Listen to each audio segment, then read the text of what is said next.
और प्रयोगशाला में एक ट्यूब में, टेस्ट ट्यूब में स्पर्म और ओवम को मिलाए और टेस्ट ट्यूब में क्या किया, फर्टाइल करा दिया। ऐसी महिला जो अपना यूट्रस में उस बच्चे को रख सके उसे कहा गया सेरोगेट मदर। क्या उसमें बच्चे का कोई गुण मैच करेगा? उधर कोई गुण मैच नहीं किया भैया, सारा गुण तो होता है डीएनए के अंदर। अब कुछ कुछ हीरोइन सब इसको फैशन बना ली, चाइना निकला आगे। वो क्या किया, स्पर्म लिया, ओवम लिया, फर्टाइल कराया। तो महिला का यूट्रस खराब था, कहा कि भैया उसके में रखेंगे तो मर जाएगी। तो उसने सोचा कि सेरोगेट में रखने से अच्छा एगो रोबोट में रखते हैं। उस रोबोट को डिजाइन बनाया और उसके अंदर सेम वैसा ही वातावरण बनाया जैसे माँ के किस में होता है, यूट्रस में होता है।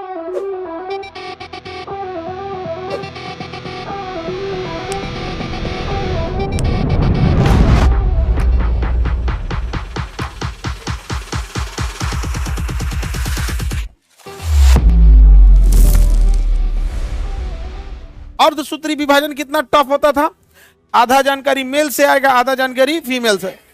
जानकारी एक जगह ही नहीं है, कंप्लीट इंफॉर्मेशन नाखून कहाँ बनेगा, कितना नाखून का साइज होगा, नाखून कितनी मजबूत होगी। भालू का नाखून मानव का नाखून एक के जैसा होता है, सोच रहा बकोटे का मान से निकाल देगा यहाँ से, नहीं समझ में आ गया। तो हर छोटा छोटा इंफॉर्मेशन तो आधा किसके पास रहेगा, मेल, और आधा फीमेल। तो बिना मेल और फीमेल की इंफॉर्मेशन शेयर किए संतान उत्पन्न ही नहीं हो सकती, भले आप शरीर के अंदर या शरीर के बाहर। अब ऐसा नहीं है, सेक्सुअल रिप्रोडक्शन में अगर फीमेल का ओवम ले ले और मेल का स्पर्म ले ले और प्रयोगशाला में एक ट्यूब में, टेस्ट ट्यूब में स्पर्म और ओवम को मिलाए, ऑटोमेटिक हो गया वहां पे। उसी को टेस्ट ट्यूब बेबी कहते हैं। क्या कहते हैं, टेस्ट ट्यूब बेबी। कोई जरूरी नहीं है, अब तो साइंस इतना डेवलप हो गया है, टेस्ट ट्यूब बेबी पूरी तरह से क्या हो गया, डेवलप हो गया। चाइना ने क्या किया, एक मेल का स्पर्म लिया और फीमेल का ओवम लिया और टेस्ट ट्यूब में क्या किया, फर्टाइल करा दिया। अब वो जो 2 ही 3 दिन टेस्ट ट्यूब में जिंदा रह सकता है, उसके बाद उसको एक किसी ना किसी फीमेल का क्या चाहिए, यूट्रस चाहिए, किसी ना किसी फीमेल का क्या चाहिए, यूट्रस। तो अभी तक जो भारत में या दुनिया में होता था, वो मेल का स्पर्म ले लिया और फीमेल का ओवम लिया, उसको डिफ्यूज करा दिया और 2 से 3 दिन के बाद जब वो आपस में डिफ्यूज करके जाइगोट बना लिए तो किसी न किसी फीमेल के शरीर में रख दिया। यदि जिसका बच्चा है उसी के शरीर में रखा तो हो जाएगा test tube baby, IVF, in vitro fertilisation. जैसे जिस महिला का ओवम है और उसके हस्बैंड का वो ले लिया और मिला, क्योंकि कई बार क्या होता है ना, शरीर के अंदर कुछ कॉम्प्लिकेशंस होते हैं तो शरीर के अंदर फर्टिलाइजेशन नहीं हो पाता है, तो डॉक्टर मजबूरी में ये करता है और उसी महिला में रख दिया तो क्या हो गया, IVF। लेकिन अगर उसी महिला से क्या लिया, ओवम, पुरुष से लिया स्पर्म और क्या हो गया, बना लिया।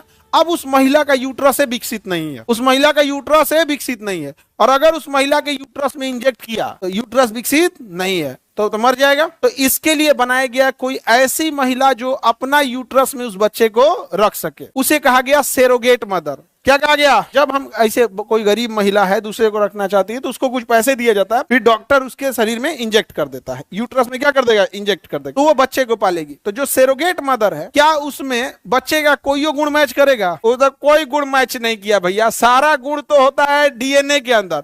मेल के स्पर्म और फीमेल के ओवम से सारा इन्फॉर्मेशन, वो तो बस उस एक माहौल दे रही है, एक उस तरह का वातावरण दे रही है जिसमें वो क्या हो सके, फल फूल सके, बड़ा हो सके वहां पे। उसके बाद जैसे बच्चा जन्म लेगा ना उससे डीएनए मैच करेगा ना कुछ, तो ये है सेरोगेट मदर। ये टेक्नोलॉजी के लिए था। अगर किसी का फॉलोपियन ट्यूब डिस्टर्ब है, अंदर शरीर में किसी महिला के निषेचन की क्रिया यानी स्पर्म ओवम नहीं मिल पा रहा है, तो उसके लिए बाहर में डॉक्टर टेस्ट ट्यूब से मैच कराता है, 2 दिन के बाद उसके शरीर में वापस इंजेक्ट कर देता है, तो उसे क्या किया गया, IVF।